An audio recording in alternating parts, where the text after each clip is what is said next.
कि कैसे गैर जिम्मेदाराना तरीके से पाकिस्तान द्वारा भारत को अनेक बार एटमी धमकियां दी गई हैं। आज श्रीनगर की धरती से मैं पूरी दुनिया के सामने यह सवाल उठाना चाहता हूं कि क्या ऐसे गैर जिम्मेदार और रोग नेशन के हाथों में परमाणु हथियार सुरक्षित हैं? मैं दुनिया के सामने यह सवाल खड़ा करना चाहता हूं। मैं मानता हूं कि पाकिस्तान के एटमी हथियारों को IAEA international atomic energy agency की निगरानी में लिया जाना चाहिए। मैं ये कहना चाहूँगा और साफ तौर पर कहना चाहूँगा। साथियों, हमारी सेनाओं, हमारी सीमाओं पर अपनी मातृभूमि की रक्षा के लिए जिस तरह से आप सभी बिना रुके, बिना थके दिन रात लगे रहते हैं, वह अपने आप में अद्भुत है और अद्वितीय भी है। आपकी यही बातें हम सब भारतीयों के लिए मार्गदर्शक का कार्य करती हैं। यही कारण है कि मैं हमेशा आपसे मिलने के लिए उत्साहित रहता हूं, ताकि आपके अंदर की ऊर्जा से हम सब भी कुछ प्रेरणा ले सकें। साथियों, आतंकियों ने पहलगाम में धर्म पूछकर हमारे निर्दोष लोगों को मारा। उसके बाद आपने जो जवाब दिया उसे पूरी दुनिया ने देखा है। उन्होंने यह नहीं सोचा कि आम नागरिकों ने उनका क्या बिगाड़ा है, उन्होंने ऐसा क्या किया है कि उन्हें मार दिया जाए। पर मैं यह कहना चाहूंगा, आतंकियों ने भारतीयों को धर्म पूछकर देखकर मारा, धर्म पूछकर मारा, तो हमने आतंकियों को उनका कर्म देखकर मारा है। उन्होंने धर्म देखकर बेगुनाहों की जान ली। यह पाकिस्तान का कर्म था, हमने कर्म देखकर उनका खात्मा किया। यह हमारा भारतीय धर्म है। एक रक्षा मंत्री के रूप में मुझे आप सबको बेहद नजदीक से वर्षों से जानने का और समझने का अवसर मिला है। मैं आपके साहस और पराक्रम को तो जानता ही हूं, साथ ही साथ पहलगाम जैसी घटना के प्रति आपके गुस्से को भी मैं अच्छी तरह जानता हूं। साथियों, मुझे पता है कि पहलगाम के बाद आपके अंदर गुस्सा था, पूरे देश के अंदर गुस्सा था। मुझे पता है कैसा महसूस होता है जब धमनियों में बह रहा रक्त बेकाबू होने लगे। और मुझे इस बात की खुशी भी है कि आपने अपने गुस्से को सही दिशा देते हुए बड़ी बहादुरी और सूझबूझ के साथ पहलगाम का बदला लिया है। रही बात पाकिस्तान की, तो उसकी बात ही क्या करूं आपसे। वह देश तो मांगते मांगते अपनी जहालत से एक ऐसी हालात में आ गया है कि उसके बारे में यह भी कहा जा सकता है कि पाकिस्तान जहां भी खड़ा होता है वहीं से मांगने वालों की लाइन प्रारंभ हो जाती है। अभी आपने सुना ही होगा कैसे वह फिर एक बार इंटरनेशनल मॉनेटरी फंड IMF के पास कर्ज मांगने गया।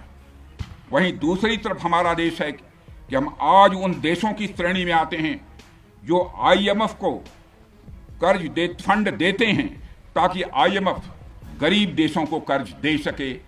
ऐसी स्थिति में हमारा यह भारत है। रामचरितमानस में स्वामी तुलसीदास जी ने लिखा है, जहां सुमतितः संपत्ति नाना, जहां कुमतितः विपत्ति निदाना। यानी जहां सुमति होती है, अच्छी नीतियां होती हैं, वहां सुख और समृद्धि होती है, और जहां कुमति होती है, बुरी मति होती है, केवल दूसरों के हित की भावना होती है, वहां तरह तरह की विपत्तियां स्वाभाविक रूप से आती ही हैं। पाकिस्तान जिसका जीता जागता यह उदाहरण है। साथियों, भारत के बारे में पूरी दुनिया यह बात जानती है कि हमने हमेशा शांति को प्राथमिकता दी है। हम आमतौर पर युद्ध के समर्थक कभी नहीं रहे, लेकिन स्थितियां जब इतनी विकट हो जाएं, जब देश की संप्रभुता पर आक्रमण होने लगे, तो जवाब देना यह आवश्यक हो जाता है। राष्ट्रकवि रामधारी सिंह दिनकर जी की पंक्तियां आपके सामने रखना चाहूंगा। रुग्ण होना चाहता कोई नहीं, रुग्ण होना चाहता कोई नहीं, रोग लेकिन आ गया जब पास हो तिक्त औषधि, कड़वी औषधि, तिक्त औषधि के सिवा उपचार क्या, शमित होगा वह नहीं मिष्ठान्न से। यानी कोई बीमारी अगर लग जाए तो वह मिठाई से दूर नहीं होती है, उसके लिए कड़वी दवा ही काम करती है। इसलिए आतंकवाद जैसे रोग के लिए भी ऑपरेशन सिंदूर जैसी दवा की बड़ी जरूरत हो गई थी। साथियों, पूरे देश में हमारी सेनाओं को और हमारे सैनिकों को एक सम्मान की दृष्टि से देखा जाता है। एक सशक्त राष्ट्र वही होता है जो अपनी सेनाओं को सम्मान के साथ साथ आधुनिक हथियार और साजो सामान भी दे जिसकी उसे जरूरत है। मुझे गर्व है कि आज प्रधानमंत्री जी के नेतृत्व में सरकार हमारी सेनाओं के लिए यह सब सारा काम कर रही है। हमने यह सुनिश्चित किया है कि हमारी सेनाएं हर परिस्थिति के लिए तैयार रहें। और मैं यहां पर army chief general Upendra Dwivedi ji को भी बधाई देना चाहता हूं, क्योंकि बार बार मेरी चर्चा होती रही है और बार बार मैं ये पूछता हूं कि जो भी आवश्यकताएं हैं उन आवश्यकताओं को पूरा करने के लिए हम पूरी तरह से तैयार हैं। और इसलिए इसके लिए हम वर्ल्ड क्लास बेहतरीन गुणवत्ता वाले साजो सामान अपनी सेनाओं को देने की कोशिश कर रहे हैं। आज आधुनिक राइफल्स, मिसाइल डिफेंस शील्ड और ड्रोन्स जैसी नई पीढ़ी के कई इक्विपमेंट को तेजी से भारत में ही बनाया जा रहा है। साथियों, इसके अलावा सीमावर्ती इलाकों में हमने जो काम किया है वो आप सब देख रहे होंगे। आज एलएसी और एलओसी पर भी कनेक्टिविटी है, वैसी पहले शायद कभी नहीं थी। हमने हर स्तर पर यह दिखाया है कि हमारी सरकार केवल युद्ध भूमि पर ही नहीं बल्कि व्यक्तिगत रूप से और पारिवारिक रूप के साथ अपने सेना के जवानों के साथ खड़ी है। साथियों, अंत में एक बार फिर आप सभी को आपके शौर्य और पराक्रम के लिए हृदय से हार्दिक बधाई देता हूं। मैं आपको यह आश्वासन देता हूं कि हमारे प्रधानमंत्री जी के नेतृत्व में देश की सरकार और देश की जनता हर कदम पर, हर स्थिति में आपके साथ कंधे से कंधा मिलाकर खड़ी है।